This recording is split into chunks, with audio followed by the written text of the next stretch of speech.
여러분 안녕하십니까? 계속해서 뉴스데스크 제주입니다. 정부가 지역별로 차등 전기요금제를 도입하기로 해 제주 지역 전기요금 인상 가능성이 제기되고 있습니다. 산업통상자원부는 최근 에너지위원회를 열어 2026년부터 지역별 차등 전기요금제를 시행하기로 결정했습니다. 이에 따라 발전소가 밀집한 경남과 경북, 전남 등은 전기요금이 내려가고 수도권과 육지에서 전기를 30%가량 받고 있는 제주는 전기요금이 인상될 가능성이 있습니다. 그러나 앞으로 전력요금 체계를 변경하고 대상 지역을 정하기 위한 관련 규칙을 개정하는 과정에서 변수가 많기 때문에 2026년 시행을 장담하기는 어렵다는 지적도 나오고 있습니다. 제주 근해에서 국내 최초로 민간 주도 준궤도 우주 발사체 발사 실험이 이루어질 전망입니다. 제주시는 민간 기업인 페리지 에어로스페이스가 한경면 용수리 앞바다에서 우주 발사체 해상 발사를 하겠다며 공유 수면 점사용 허가를 신청함에 따라 인허가 절차를 진행하고 있습니다.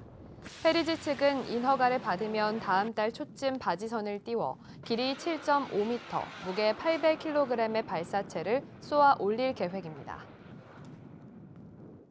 고사리를 꺾으러 갔던 70대가 실종돼 경찰이 수색에 나섰습니다. 오늘 오후 1시 40분쯤 서귀포시 성산읍 공설 공동묘지 인근에서 고사리를 꺾던 79세 남성이 실종됐다며 함께 고사리를 꺾던 일행이 경찰에 신고했습니다. 경찰은 오후 1시 50분쯤 휴대폰 전원이 꺼진 사실을 확인하고 현장에 지휘소를 설치해 실종자 수색에 나섰습니다. 다음은 빗길 교통사고 소식입니다. 오늘 오후 3시 10분쯤 516도로 정판악 인근에서 승합차와 승용차가 부딪히는 사고가 발생했습니다. 이 사고로 승합차에 타고 있던 관광객 6명과 승용차에 타고 있던 제주 도민 2명 등 8명이 다쳐 병원으로 옮겨져 치료를 받았습니다. 경찰은 운전자를 상대로 정확한 사고 경위를 조사하고 있습니다. 제주도 내 일회용컵 반환율이 20% 이상 감소한 걸로 나타났습니다.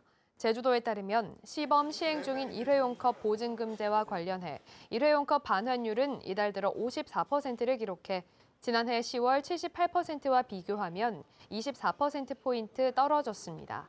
또 참여하는 매장도 올 들어 54%대로 감소해 지난해 9월 96%보다 42%포인트 하락했습니다. 이 같은 현상은 지난해 환경부가 2025년 의무 시행 방침을 바꿔 지방자치단체 자율에 맡기기로 하면서 참여도가 떨어지는 걸로 풀이됩니다. 제주 전역에 공공 와이파이가 확대 설치됩니다.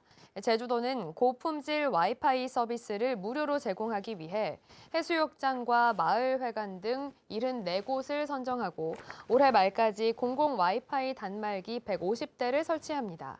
또 오래된 공공 와이파이 단말기 512대를 고성능 장비로 교체합니다. 제주도는 지난 2012년부터 지금까지 5,799대의 와이파이 단말기를 설치했는데 오는 2026년까지 6,300대를 설치할 계획입니다. 서귀포시 대정읍 송악산 탐방로의 일부 구간이 통제됩니다. 서귀포시는 오는 7월 31일까지 송악산 탐방로 정비 공사를 진행하기 위해 데크가 설치된 탐방로의 중간 지점 220m 구간을 통제한다고 밝혔습니다. 이번 정비 사업에는 예산 2억 8천만 원을 투입해 훼손된 바닥 데크를 교체하고 목재 난간을 설치하게 됩니다. 뉴스를 마칩니다. 고맙습니다.